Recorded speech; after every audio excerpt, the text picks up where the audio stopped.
Tout au long de l'histoire, l'être humain a dû effectuer des travaux basés sur des contraintes mécaniques, c'est-à-dire des contraintes de mouvement et de force. Qu'il s'agisse de soulever des charges, déplacer des objets ou réaliser des constructions, l'humanité a toujours dû interagir avec le monde qui l'entourait et réaliser des tâches qui bien souvent demandaient une force bien supérieure à celle d'un être humain.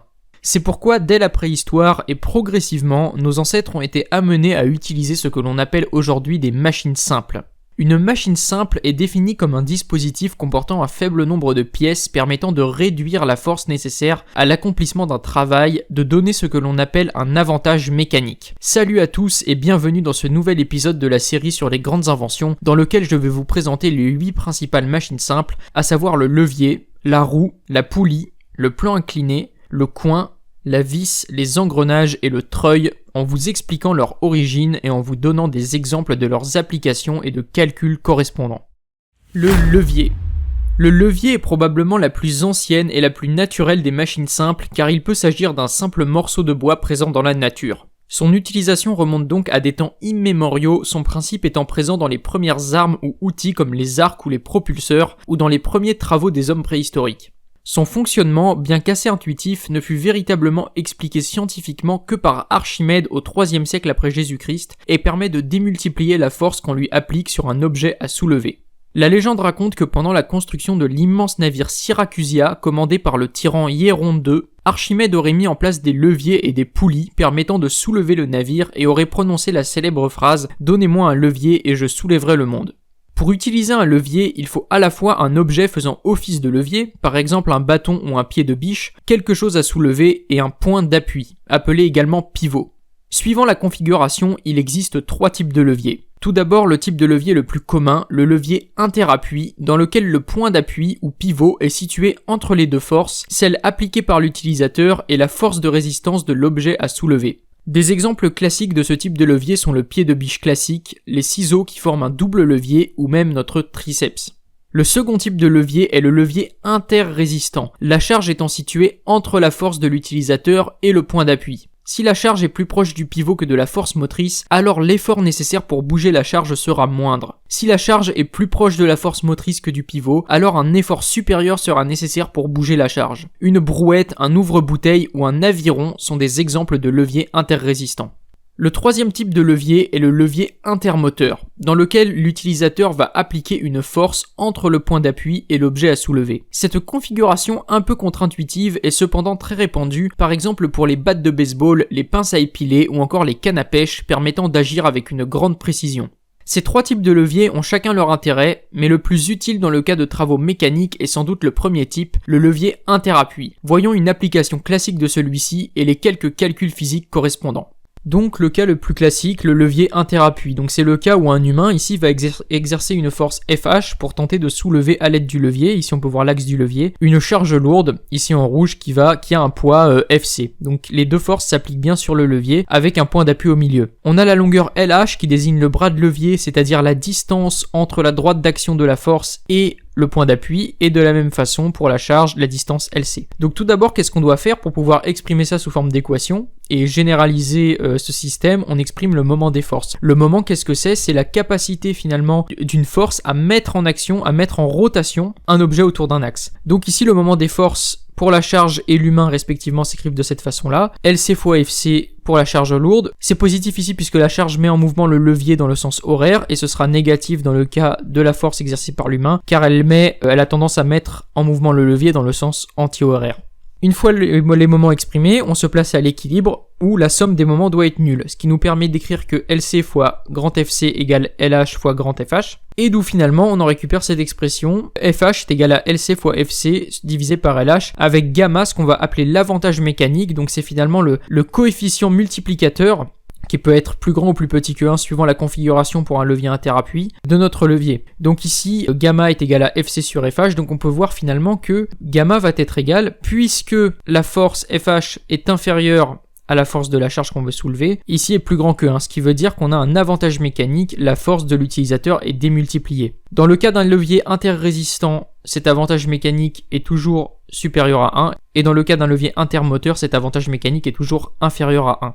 La roue. La roue est souvent citée parmi les inventions les plus importantes de l'histoire de l'humanité, ayant permis une quantité phénoménale d'applications et d'avancées et ayant facilité des travaux dans toutes les civilisations. Les premières traces de l'utilisation d'une roue remontent à la fin du néolithique et donc de la préhistoire, avec des preuves d'utilisation vers le 4e millénaire avant Jésus-Christ dans différentes régions du monde à la fois, notamment à Sumer en Mésopotamie, mais aussi sur le territoire de l'actuelle Pologne, avec la découverte en 1974 du pot de Bronochice, sur lequel on peut trouver les plus anciennes représentations d'un véhicule à roues. Une roue peut être décrite comme étant une pièce mécanique simple, c'est-à-dire permettant un mouvement et pouvant s'adjoindre à d'autres systèmes, étant de forme circulaire et tournant autour d'un axe appelé essieu, passant par son centre. Sa modélisation mathématique à l'aide du nombre pi fut rendue possible à partir d'Archimède.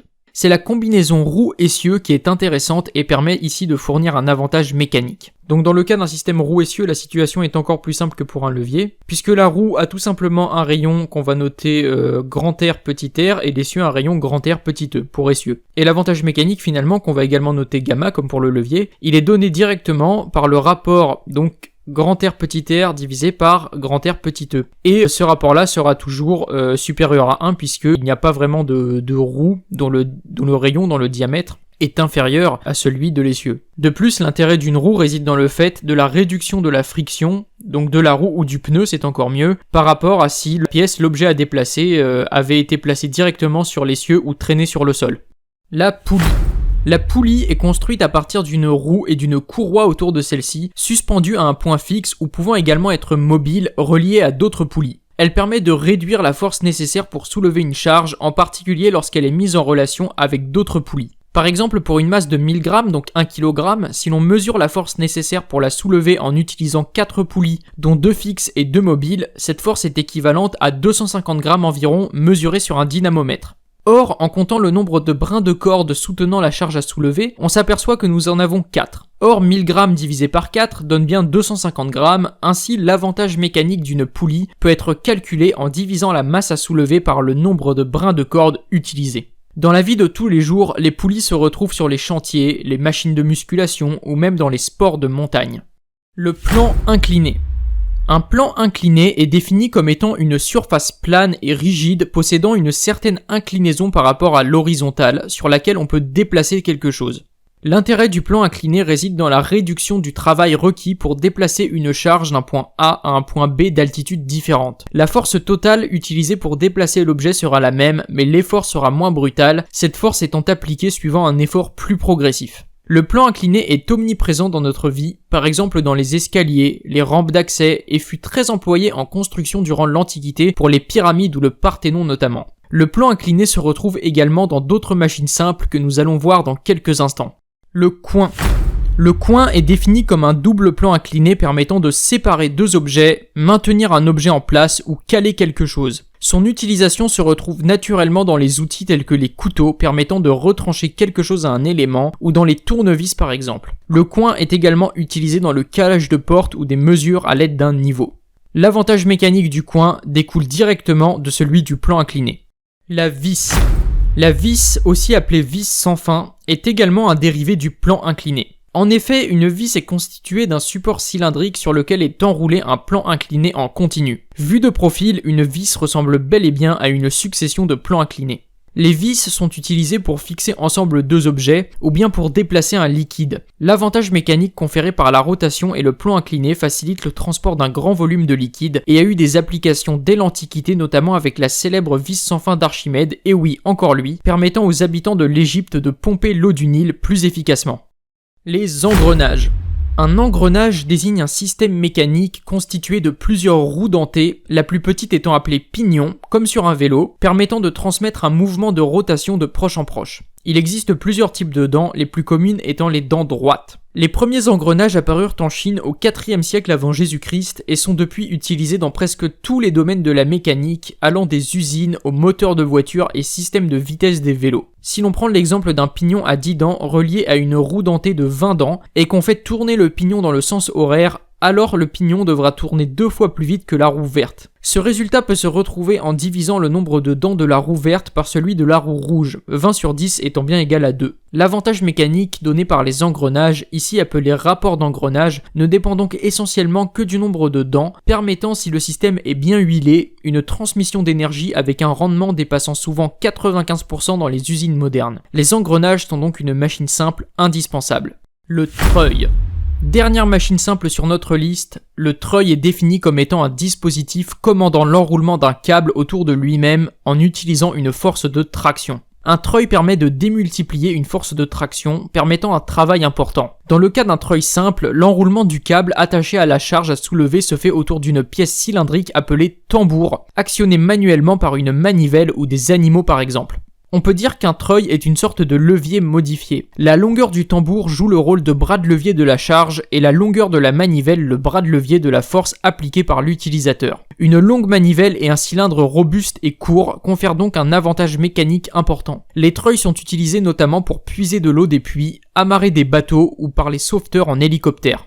Voilà donc pour les 8 principales machines simples, leurs histoires, explications et applications. Merci beaucoup d'avoir regardé cette vidéo jusqu'au bout. Si elle vous a plu ou vous a été utile pour comprendre ces machines, n'hésitez pas à mettre un like et me dire ce que vous en avez pensé en commentaire. Et moi je vous dis à bientôt pour de prochaines vidéos. Salut à tous.